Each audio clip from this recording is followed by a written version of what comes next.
सूरज आग बरसा रहा था। जमीन की मिट्टी जगह जगह से फट चुकी थी।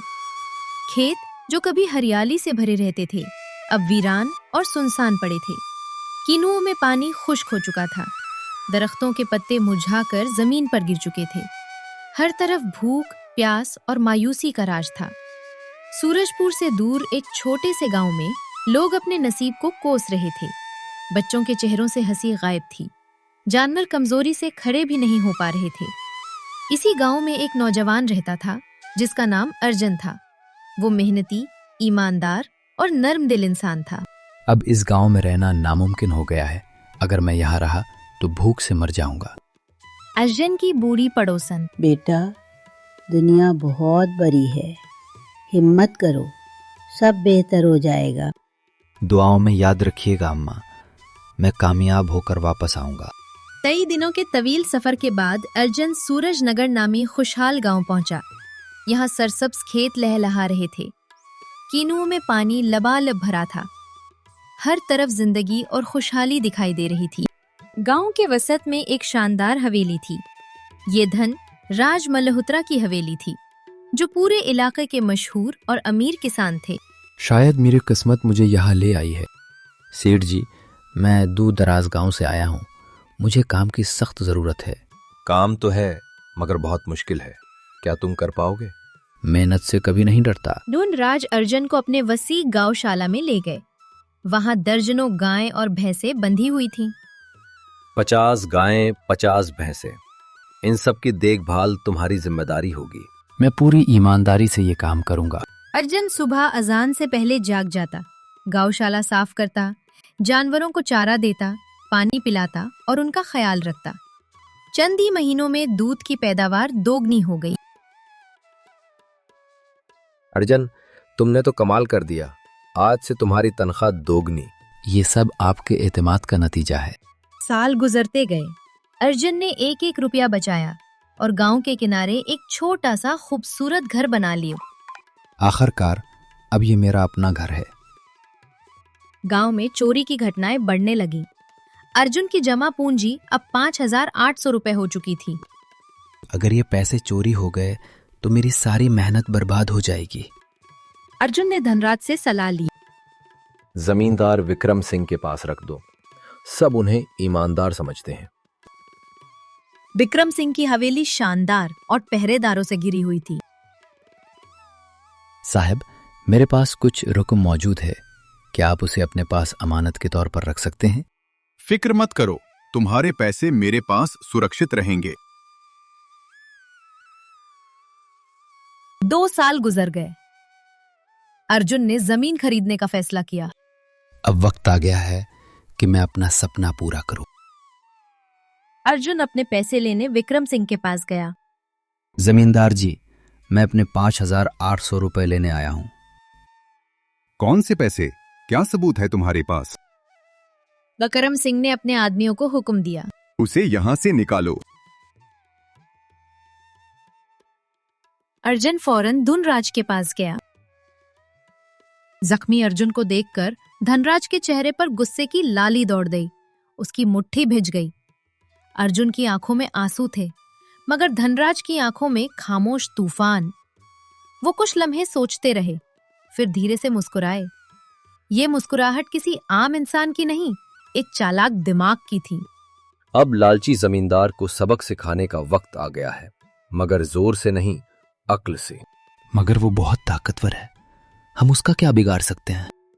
लालची आदमी की सबसे बड़ी कमजोरी उसका लालच होता है। हम उसी से उसे हराएंगे।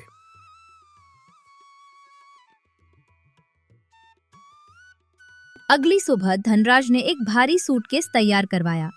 बाहर से वो सोने चांदी से भरा लगता था, मगर अंदर सिर्फ पत्थर और पुराने कपड़े थे। वो कीमती कपड़े पहनकर कुछ नौकरों के साथ विक्रम सिंह की हवेली पहुंचे।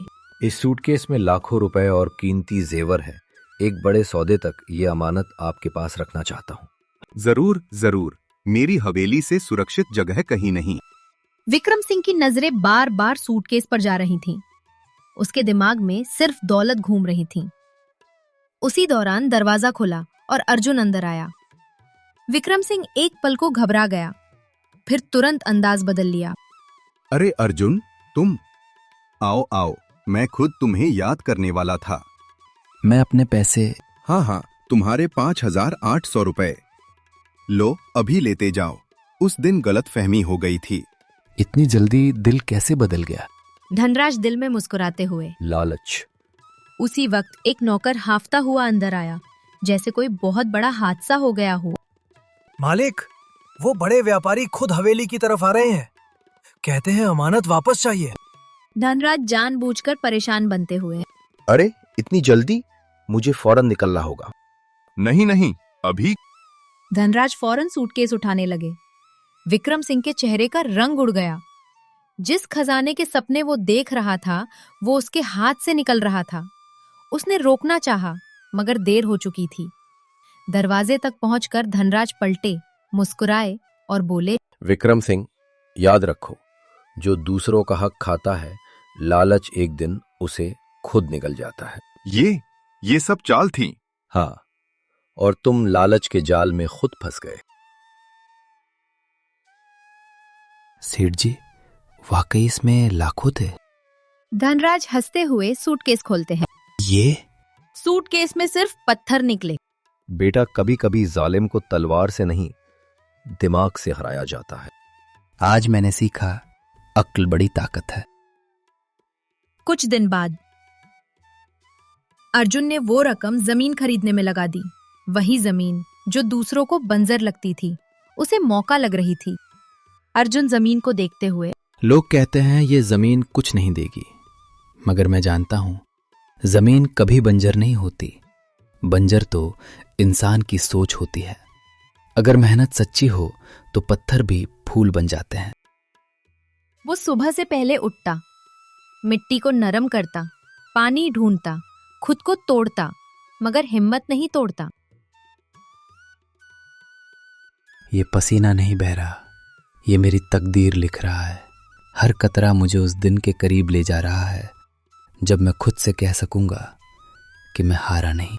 महीनों बाद जमीन बदल गई। हरी कोंपले, फिर फसल, फिर सुनहरी लहरें। अर्जुन आंखों में नमी के साथ।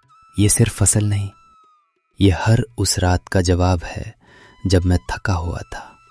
हर उस पल का जवाब है जब दुनिया ने कहा कि तुम नहीं कर सकते। आज जमीन नहीं बोल रही, मेरी मेहनत बोल रही है। कामयाबी आई, मगर दिल में एक खालीपन बाकी था।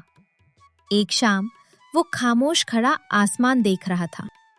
मैं जीत तो गया हूं, मगर क्या फायदा इस जीत का जब वो लोग जिनके साथ में बड़ा हुआ आज भी भूखे हों। क्या कामयाबी सिर्फ अपने लिए जीना है? वो सीधा धनराज के पास गया।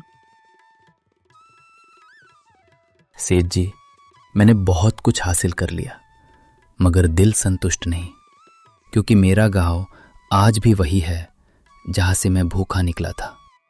मैं वापस जाना चाहता हूं, सिर्फ देखने के लिए नहीं, बदलने के लिए। तुम जानते हो वो आसान नहीं होगा। वहां न पानी है, न साधन, सिर्फ मायूसी है। मायूसी से बड़ी गरीबी कोई नहीं होती, और उम्मीद से बड़ी दौलत भी कोई नहीं।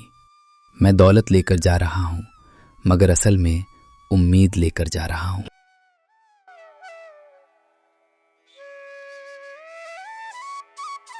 अर्जुन अपने गांव वापस आया। वही मंजर, वही सूखी जमीन, वही खाली आंखें। अर्जुन गांव वालों से। तुम सब मुझे पहचानते हो। मैं वही अर्जुन हूं जो यहां से खाली हाथ गया था, मगर आज मैं सिर्फ पैसे लेकर नहीं आया, मैं एक सोच लेकर आया हूं। अगर हम सब मिलकर खड़े हो जाएं, तो ये जमीन हमें रोक नहीं सकती। हमने सालों कोशिश की, कुछ नहीं बदला। तुम क्या बदल लोगे? फर्क सिर्फ इतना है, तुमने कोशिश हार मानकर की, और मैं कोशिश जीत के यकीन से कर रहा हूं। और याद रखो, यकीन के बिना मेहनत सिर्फ थकान होती है, यकीन के साथ मेहनत किस्मत बन जाती है। कुछ लोग हंस पड़े। काम शुरू हुआ। कुआं, बीज, मेहनत। फिर एक रात आग लग गई। सब खत्म हो गया। नहीं, जब तक हम जिंदा हैं कुछ भी खत्म नहीं होता। आज अगर हम हार गए तो ये जमीन नहीं, हम खुद अंदर से मर जाएंगे। वो अकेला आग बुझाने लगा। फिर एक बच्चा, फिर पूरा गांव। महीनों बाद वही गांव बदल गया। हरी भरी जमीन, खुश चेहरे, जिंदगी। बूढ़ी औरत। बेटा, तुमने हमें नई जिंदगी दी। मैंने कुछ नहीं किया, मैंने बस तुम्हें याद दिलाया कि तुम हारे नहीं थे, तुमने बस मान लिया था। सूरज ढल रहा था। अर्जुन खेतों के बीच खड़ा था। मेहनत किस्मत बदल देती है, मगर असली कामयाबी वो होती है जब तुम अपनी नहीं दूसरों की किस्मत बदल दो। क्योंकि अकेले जीतना कामयाबी नहीं, सबको साथ लेकर जीतना असली कामयाबी है।